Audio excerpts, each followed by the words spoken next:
Hello there, I'm Steve. Welcome to my loft. Just a quick thing for anybody that's not converted the loft as yet. I'd advise to spend a bit of time and money to sort it out. At the end of the day, it's going to last for a few years. I converted this loft approximately 10 years ago, and it's as good now as it was then. Probably a bit more messy because it's been used for storage like everybody else's loft.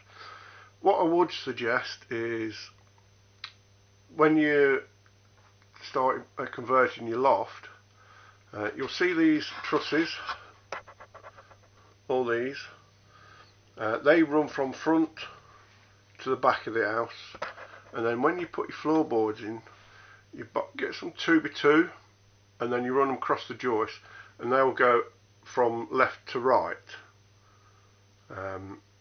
And then your floorboards, which look like this, they're only chipboard. You buy them in packs of 3, and as what I've done over a period of time, I bought about 10 to 15 packs, and I floored the old loft out, as you can see, and that's obviously the floor, and it goes all the way around to the back. It gives me an area of approximately 18 foot by about 20 foot space. And then the roof is all lined. All this is hardboard. You can see, I don't know whether you can see the tape there, that covers the join, and down there, and behind there is obviously the roof, but there's some insulation at the back there. It pays to do it because in the summer it does get hot up here, and in the winter it freezes, but because you've got insulation at the back of here, it keeps the temperature fairly reasonable. Still gets cold and still gets hot, but as what you do to cure the hot, you buy yourself a couple of fans. There's one there, and then there's one in the far corner, and for heating I've got them halogen heat lights. As I say, just spend a few bob getting it right. It's all worth it in the long run. As for the steps, the ladders, these are mine. I extended the loft door slightly. It used to come standard width about 2 foot there, and then I extended it that way. You can extend it that way, no problem. You just cut into the ceiling, make a new door, which you might find benefit if you're doing an exhibition layout to getting the boards down. You're alright, as I say, going that way, but don't go this way or that way because you're cutting into the this wood, and this holds the ceiling up. The last thing you want to do is to come home and find your roof in your bedroom. So as I say, you're alright going that way because the joists actually run down the side there, and it goes down to the other end. There's the joist at the other end. What I would suggest is, before you put the floors down, is to run a couple of cables underneath the floorboard for your electric sockets. You don't have to connect them to anything, but it's there for when the electrician comes around to put your sockets on. It's easy to do it then than run cable all the way around your loft. It takes a couple of minutes just to run it down. Run 2 cables down because you're going to have to put it on what they call a ring main circuit, and then all you need to do is come up the walls approximately those eyes you want them, plus an extra 12 inches a foot, so the electrician's got some cable to play about with. I hope that's all good information for you, and if you're just starting out doing a loft, do it in the autumn or spring. It does get hot in the summer. I've done this in the summer and I wish I'd have waited, but we all live and learn. Alright, back to the layout. Screws, you're going to use loads of screws, bolting everything together. This is what I've done. I went down to B&Q's. They have an offer on, not B&Q's, Wilco's. They have an offer on, and you just buy a bag like this, about £2.99, £3.99. They do 2 sizes. This is a large bag, and then they do a small bag. and you just fill it up to the top, as long as you can reseal it. They don't mind. I fill mine right up. I've got a couple of these bags and filled them all up, and I've got all sorts, everything from about 1/2 inch up to 2-inch screws, and you'll be surprised how many screws you use. To connect the boards together, to bolt them together, traditionally use bolts and wing nuts, which are fine, no problem with that.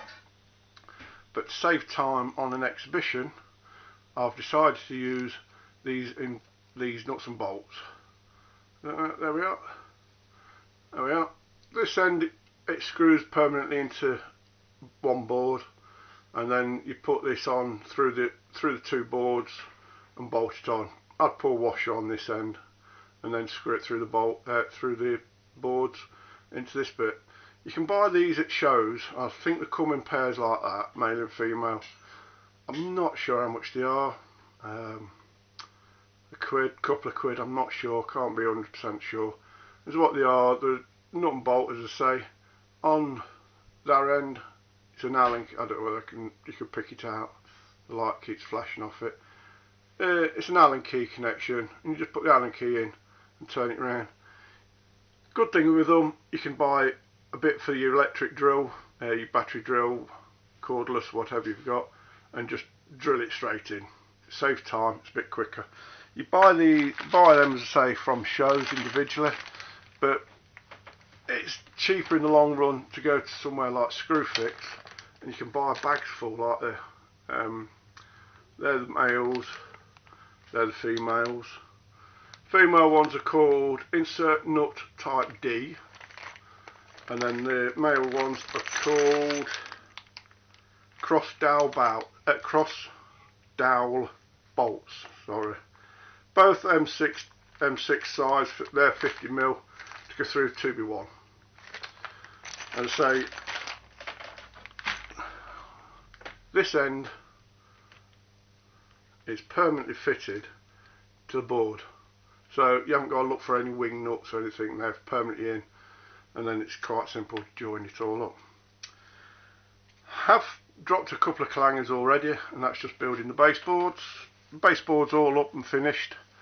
It's all done out of ply, 9mm ply frames, 9mm ply track bed with 5x1 plain timber on the ends, which these bolts go through to bolt it all together. I use 5x1 because plywood tends to bend, but plain wood doesn't. The track bed's built on an embankment, and what I've done is I built the boards up, and then I cut the embankments down, which I'll show you later on. One of the clangers I've done was drilled, this is just to show you, drilled loads of holes like this, but on the board they're a bit bigger. And the clanger I dropped is when I've done the embankment comes down like this, sort of a thing, on both ends, and it ended up that the one hole was only half like that, so I've had to put some strengtheners in.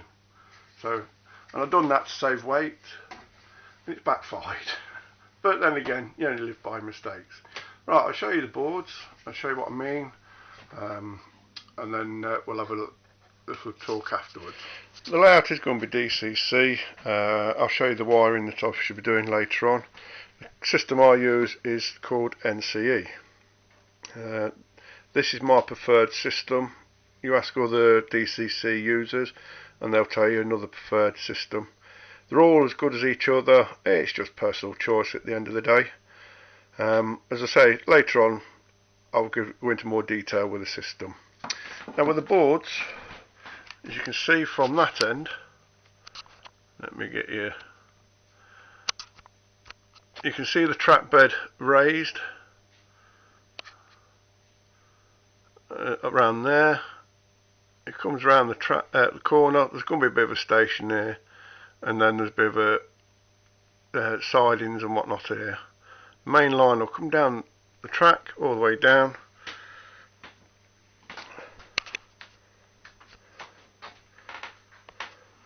and then around about here there's going to be a junction, and then it'll go off over the bridge on one side, and then on the other side there'll be another bridge, and it'll disappear around the back scheme, then come back down the other side into a fiddle yard, storage yard and that, and it goes all the way down. As you can see, I already started using it for storage of bits and pieces for building it. And then it comes back round the other end and then starts all over again. As you can see, this is the 5x1. I've cut it to the embankment, and then all the plywood was cut as well. They were all cut to 5x1.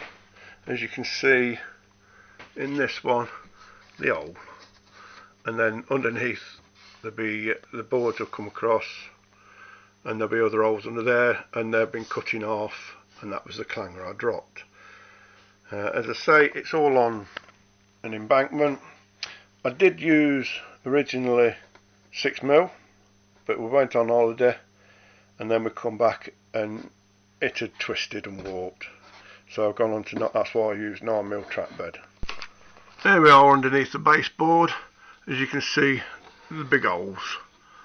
As this is the trap bed, don't know whether it's picking it up, but so the trap bed rests on that board.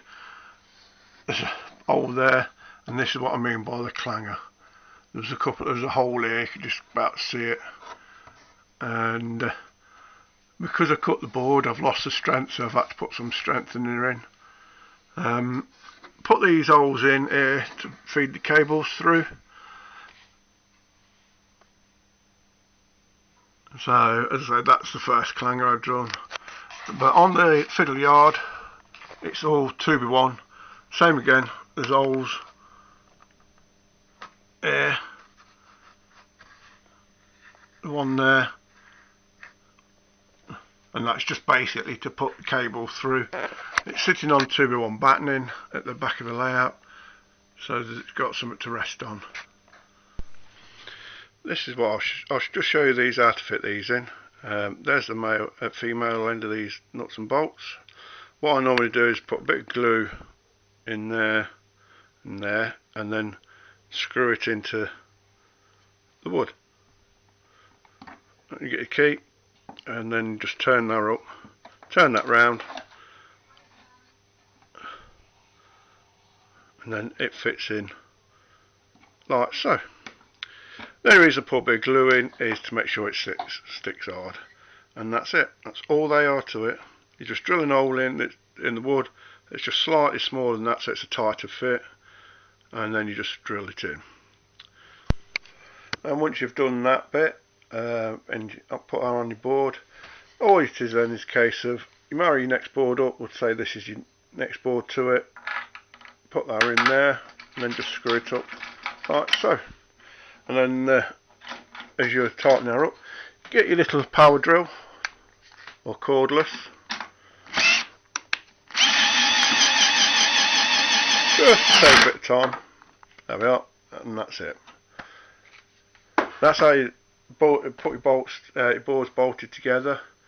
Now I shall show you how I've done the alignment.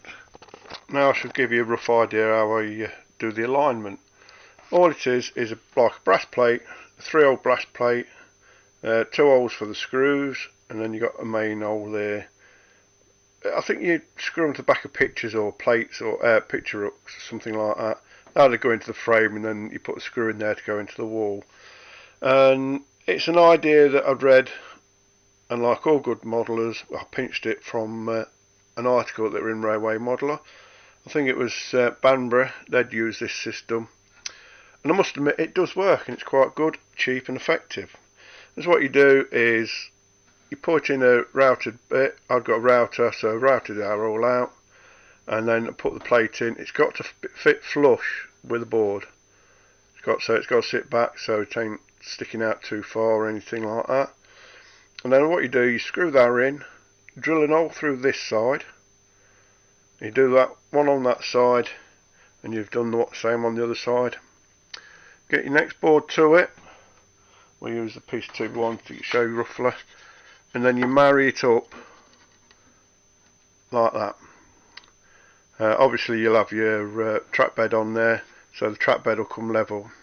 Clamp it together, making sure that it's all level, and then what you do then, you go around the back, drill an hole straight through this one onto your other board, and that'll line your boards up.